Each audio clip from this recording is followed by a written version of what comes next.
Imagine the steam rising from a simple bowl, a bowl of yellow noodles. This is Maggi in India. It's more than just food. It is a thread of connection, a unifier across diverse lands. From snowy mountains to sandy coasts, in bustling city apartments, in quiet Himalayan hamlets. Students burn midnight oil with it. Families share it on rainy evenings. Travelers find comfort in its warmth. It's a quick fix, a familiar friend. Maggi transcends age, class, region. A taste of home everywhere. Its bright yellow packet, a beacon of instant satisfaction. For decades it has been there, a silent witness to countless stories. Late-night study sessions fueled by Maggi, hostel room culinary experiments, first attempts at cooking for many, a simple yet profound presence. This isn't just about noodles, it's about shared experiences. A collective nostalgia binds millions. Maggi became a cultural icon, an unassuming part of India's fabric. A symbol of comfort and convenience, loved by so many across generations. This is the power of Maggi. Then came the unthinkable. June 2015. News broke. Maggi noodles faced a ban. The nation was stunned. How could this happen to a brand so deeply trusted? The market collapsed almost overnight. Shelves once full, now stood empty. Production lines ground to a halt. Crores of rupees in value vanished. Small vendors faced sudden harsh uncertainty. The ripple effect was enormous. The charge lead beyond permissible limits and undeclared MSG. FSSAI issued a nationwide recall. Consumers felt a sense of betrayal and a deep personal loss. The trust, built over decades, seemed to shatter in an instant. Could Maggi ever recover from this? The Maggi story starts far away, not in India but in Switzerland, in the late 19th century. Julius Maggi was the visionary. He saw a need in 1884. Industrialization was changing lives. Women were joining the workforce. They needed quick, nutritious meals. Julius Maggi created legume-based flours, then ready-made soups and seasonings. His goal to improve public health, to offer affordable, easy food solutions. The brand quickly gained popularity. Across Europe it became known for quality and for convenience, a pioneer in food technology. In 1947, a major shift occurred. Nestlé, another Swiss giant, it acquired the Maggi company. This merger expanded Maggi's reach. Globally, its products traveled, bringing new tastes, new ideas to kitchens all around the world. A new chapter for the brand began. Decades later, Maggi looked to India. Nestlé India launched it in 1983, a market with immense potential, but also unique challenges. Indian food habits were deeply ingrained. Would an instant noodle find its place? The journey was just beginning. A long road lay ahead. Maggi's initial entry wasn't smooth. It stumbled in the Indian market. The product was unfamiliar. It didn't fit neatly into mealtimes. Was it breakfast, lunch, dinner? Indians were used to traditional foods. Rice, roti, dal, sabzi. Instant noodles seemed alien. Nestlé realized a change was needed. A shift in strategy was crucial. They couldn't position it as a meal. So, Maggi became a snack, an in-between meal solution. This was the first clever move. It found a new unoccupied niche, the anytime food. Then came the masterstroke, targeting children directly. The iconic Bas 2-minute jingle, 2-minute noodles. It caught on. Kids loved the taste, the speed. They pestered their parents for it. Maggi became a kid-friendly brand, a treat they could ask for. This also appealed to mothers, especially working mothers, pressed for time. Here was a quick, easy snack, something their children enjoyed. It solved a daily problem. What to give hungry kids after school? Maggi provided the answer. Convenience and kid appeal, a winning formula. Maggi didn't just change its pitch, it adapted its product too. Understanding the Indian palate was key. You know, Indians really love their spices, their flavors. The standard chicken flavor just wasn't enough. So, Nestlé introduced Maggi Masala, a taste tailored specifically for India. This was a total game changer. The masala flavor became iconic. Its unique taste was instantly loved and it resonated with millions. Soon, other Indianized flavors followed, like chicken curry, shahi pulao, and more. Catering to diverse regional preferences, Maggi showed it was listening, and it was willing to adapt. Another vital step was affordability. India is a price-sensitive market.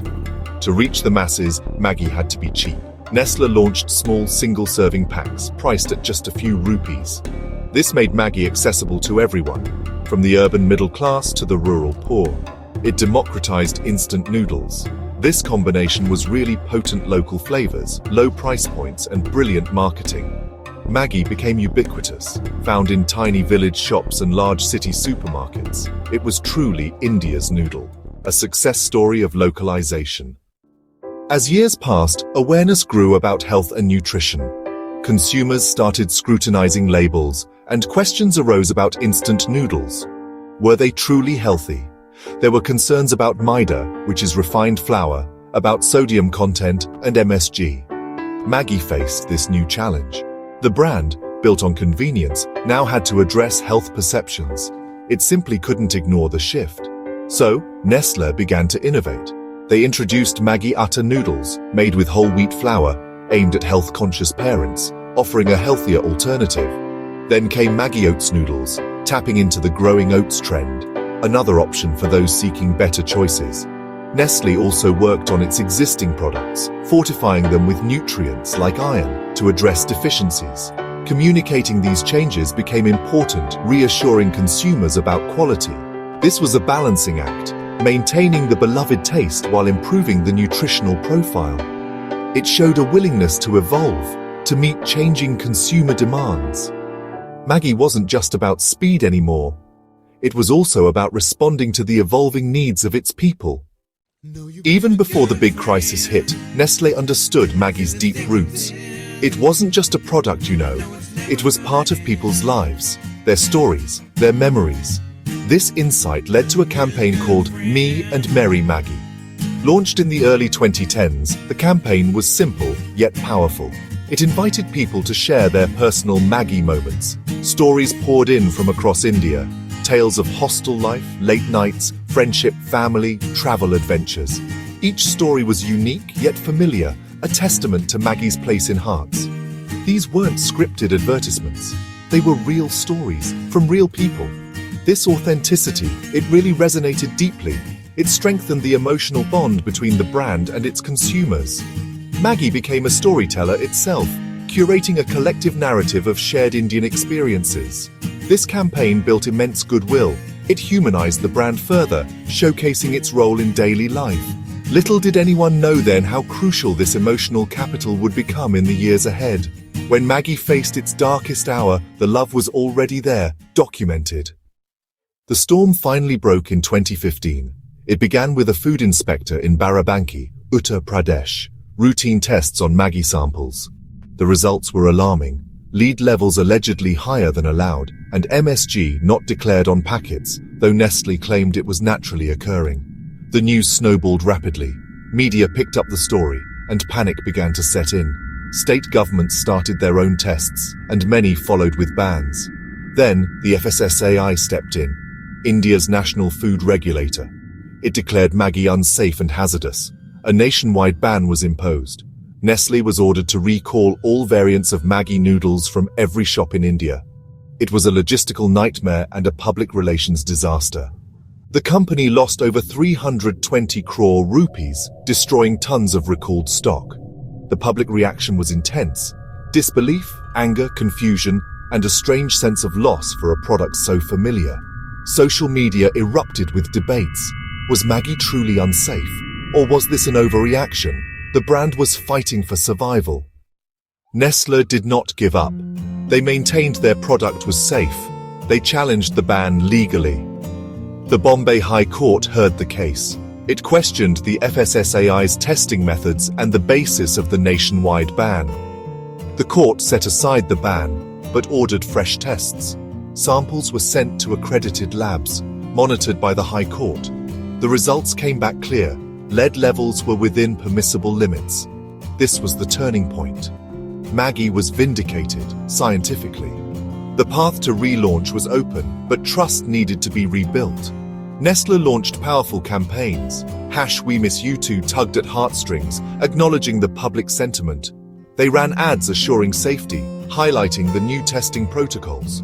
Transparency was key. They engaged with consumers directly, answering questions, addressing fears. In November 2015, Maggi returned to shelves and to a warm welcome. Consumers flocked to buy it. Initial stocks sold out quickly. It was a remarkable comeback driven by resilience, strategy, and unwavering customer loyalty. The king of noodles was back. Maggi's journey in India is extraordinary. From a foreign import to a national icon, it faced initial rejection, then achieved market dominance. This story offers profound lessons for businesses everywhere. Resilience is paramount. Adapting to local culture is vital. Understanding your consumer is everything. Maggi wasn't just selling noodles, it was selling comfort, nostalgia, and convenience. The Me and Merry Maggi campaign solidified this emotional equity. This loyalty became its shield and its strongest comeback weapon. Today, Maggi remains a market leader. Its story is a case study in crisis management and brand building. It teaches us about cultural relevance, a truly unstoppable noodle story. What are your own Maggi memories? Share them, for they are part of this incredible tale. If you like the Maggi case study, do hit like and subscribe. For more such interesting case studies, follow our channel.